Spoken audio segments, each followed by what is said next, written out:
A sloth, a donkey, and a curious human. Send a prompt and see what they're doing.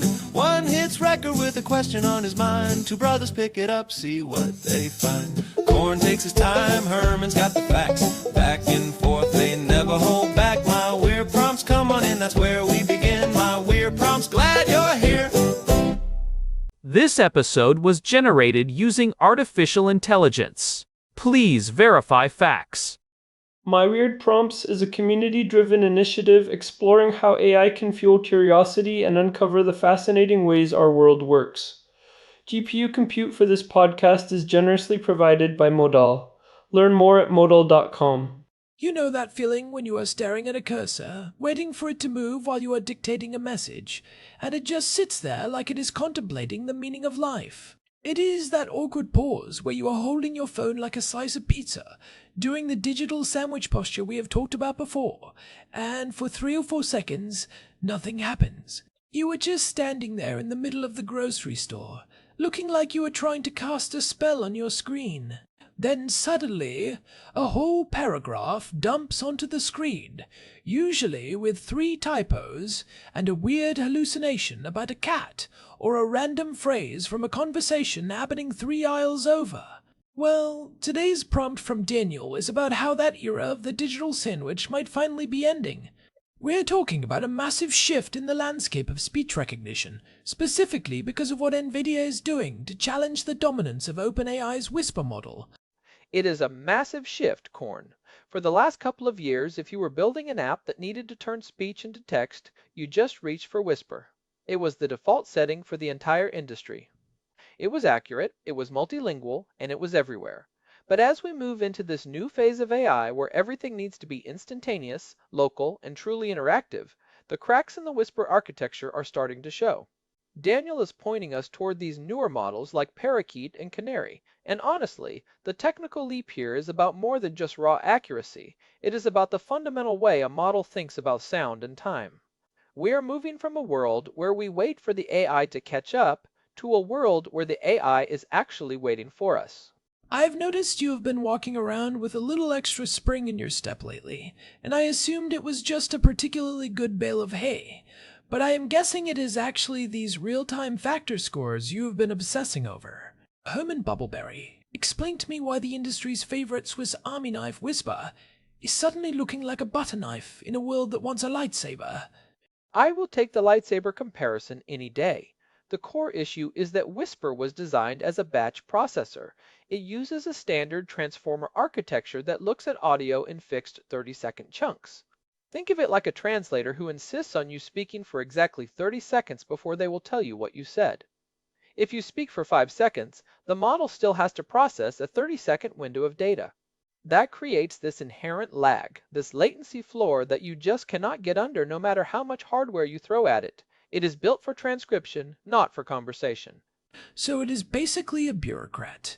It does not care if you only have 1 sentence, you have to fill out the 30-second form anyway. And that is why we get those hallucinations, right? When the room is quiet, but the model is still trying to fill that 30-second window with something. So it starts imagining that the hum of the air conditioner is actually a person whispering about ancient secrets, or repeating the last word you said over and over again. That is exactly right. Those silence hallucinations are a direct byproduct of that sliding window approach.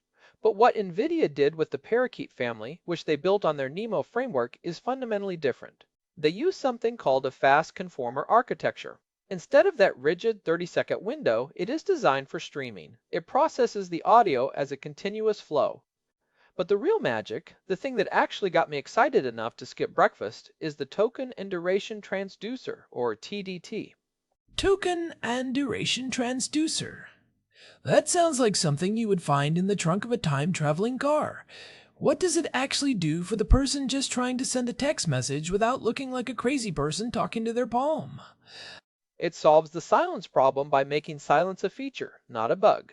Most models just try to predict the next word or token. But Parakeet TDT predicts 2 things simultaneously, the token itself and how long that token lasts. Because it understands duration, the model can literally skip over silence or non-speech segments. It sees a gap in the audio and says, Okay, nothing is happening for the next 2 seconds, I am just going to jump ahead. This allows it to achieve a real-time factor, or RTFX, of over 2000. 2000? Help me out with the math there, because my sloth brain usually operates at a real-time factor of 0.5 on a good day. It means that in 1 second of actual computing time, the model can process 2000 seconds of audio.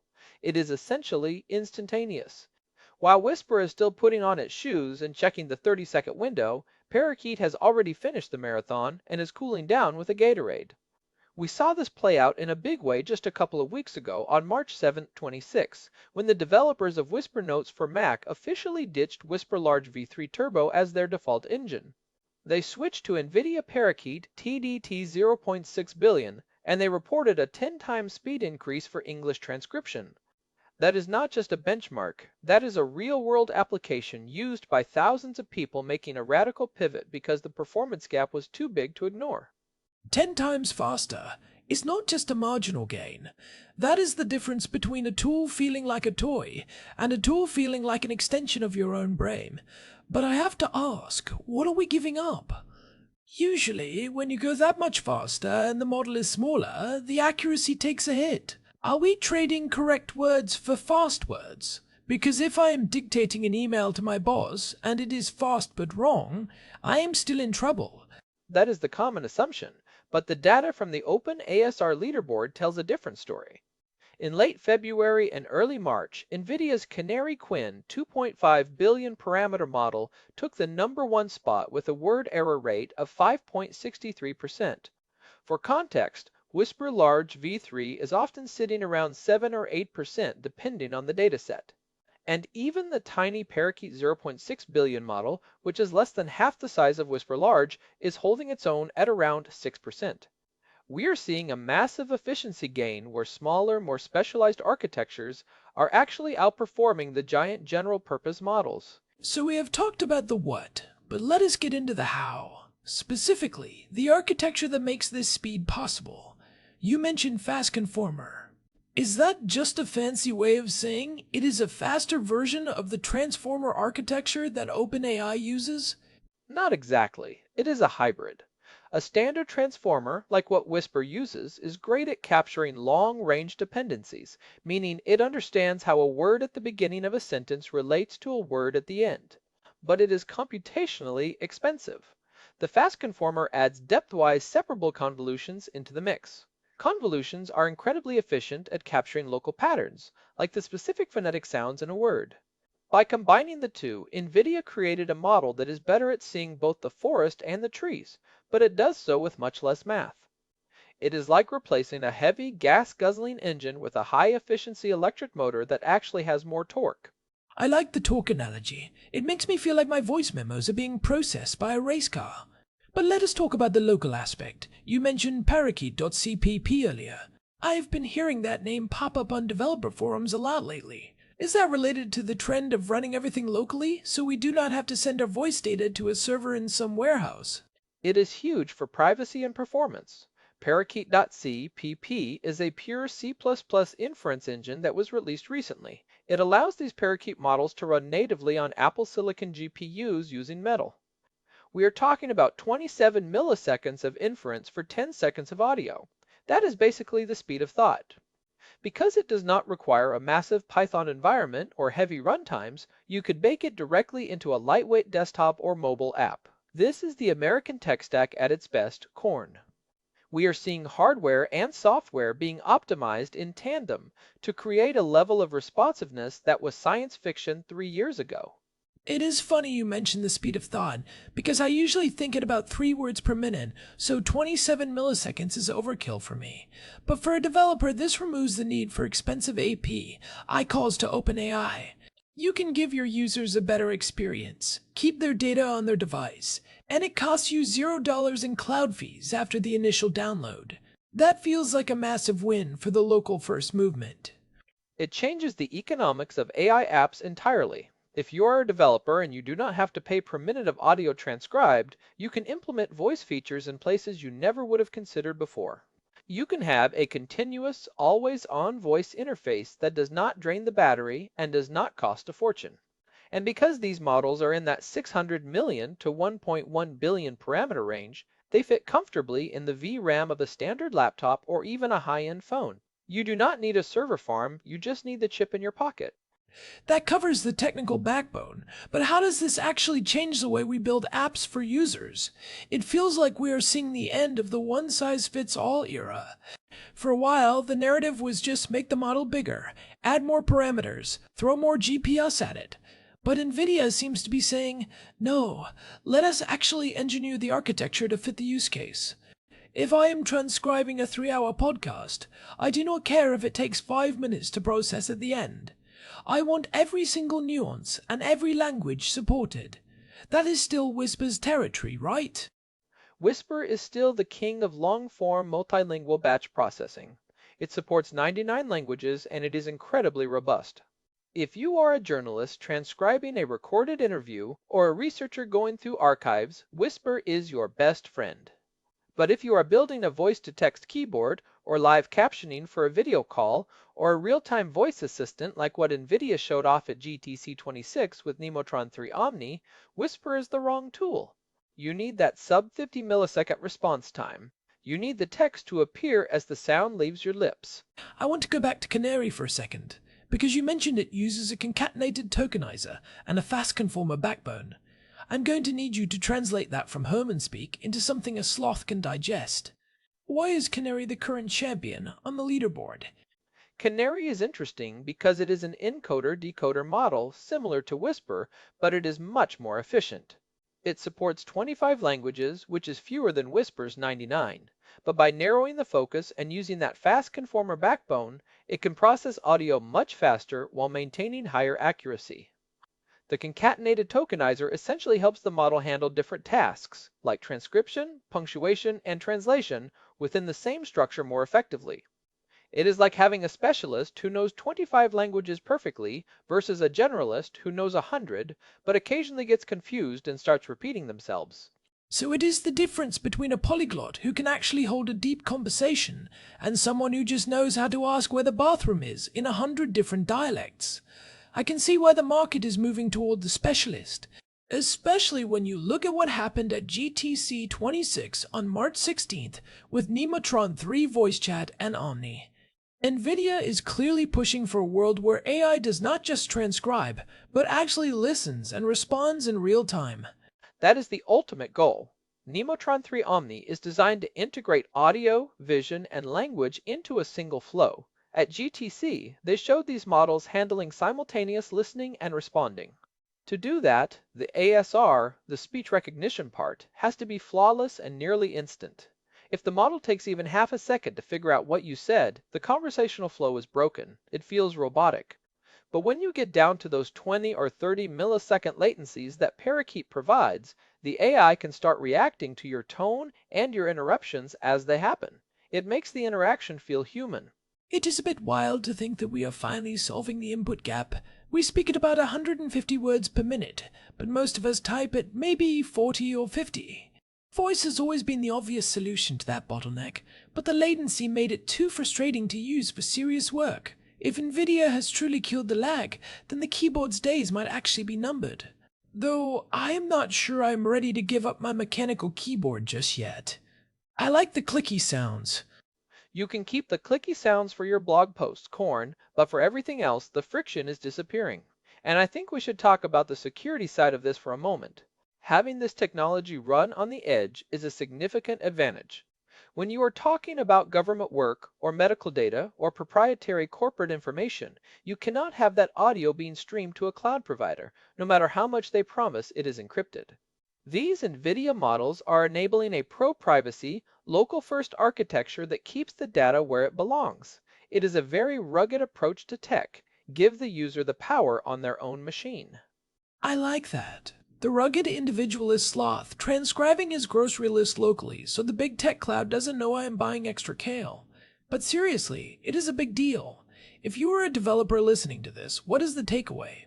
Should they be ripping out Whisper and replacing it with Parakeet today? If your app involves real-time interaction, yes. If you are building anything where the user is looking at the screen while they talk, you should be moving to the Nemo framework or looking at parakeet.cpp.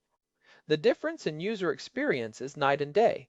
You avoid the sliding window hallucinations, you get 10 times the speed, and you lower your compute costs. However, if you are doing long-form, multi-hour archival work in obscure languages, Whisper is still a fantastic piece of tech. It is about choosing the right tool for the job rather than just following the hype of the biggest brand name. It is about moving past the digital sandwich. We spend years hunching over our phones waiting for the AI to catch up to us. Now, the AI is finally running at the speed of our speech. It is a huge credit to the engineering teams at NVIDIA and their collaboration with groups like Suno.ai on the original Parakeet family. They identified a specific technical bottleneck, the 30-second window, and they engineered a way around it. And building on that, what I find truly impressive is the transparency. These models are open.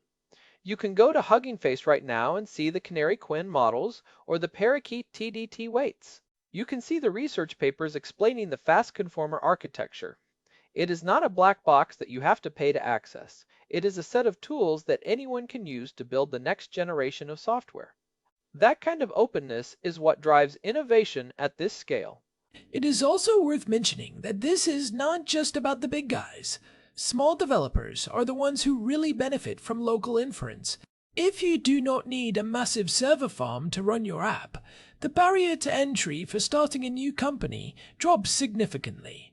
You can build a world-class voice-controlled app from your garage using a single laptop with a decent GPU.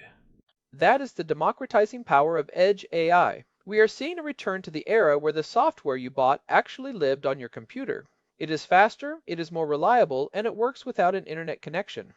If you are on a plane or in a basement or just in a place with bad reception, your voice-to-text should still work. With Parakeet and Canary, it does. Well, I am convinced. I am going to go home and see if I can get Parakeet to transcribe my thoughts, although it might get bored waiting for the next one to arrive. It is a fascinating look at how architecture, not just size, is the real frontier in AI right now. We are moving from generalists to specialists, and the result is a massive win for the user. It really is. The move from the standard transformer to the FastConformer and the addition of that duration prediction in TDT is a masterclass in solving a real-world problem with clever math. It is an exciting time to be following this space. We are finally seeing the death of latency. Definitely. If you want to dive deeper into why latency is the final frontier for voice, you should definitely go back and listen to episode 1546, where we broke down the 3 pillars of modern voice AI. And if you want the historical context on why our current voice typing has been so frustrating, episode 1218 on the digital sandwich is a classic. It will give you a real appreciation for how far we have come in just a few years. This has been a great exploration. Thanks to Daniel for the prompt. It is always good to look under the hood and see what is actually making these models tick. It reminds us that AI is not just magic, it is engineering. Big thanks to our producer, Hilbert Flumingtop, for keeping the show running smoothly while I am busy being a sloth. And a huge thank you to Modal for providing the GPU credits that power this show. It is fitting that a company providing serverless GPU power is helping us talk about the latest breakthroughs in GPU-accelerated speech models. If you are enjoying the show, do us a favor and leave a review on your favorite podcast app. It really helps other curious minds find us and keeps the conversation going. This has been My Weird Prompts. You can find us at myweirdprompts.com for our full archive and RSS feed. See you next time. Take it easy. This episode was generated using Gemini Flash 3. Text-to-speech engine was Chatterbox. Thanks for listening to our show, My Weird Prompts.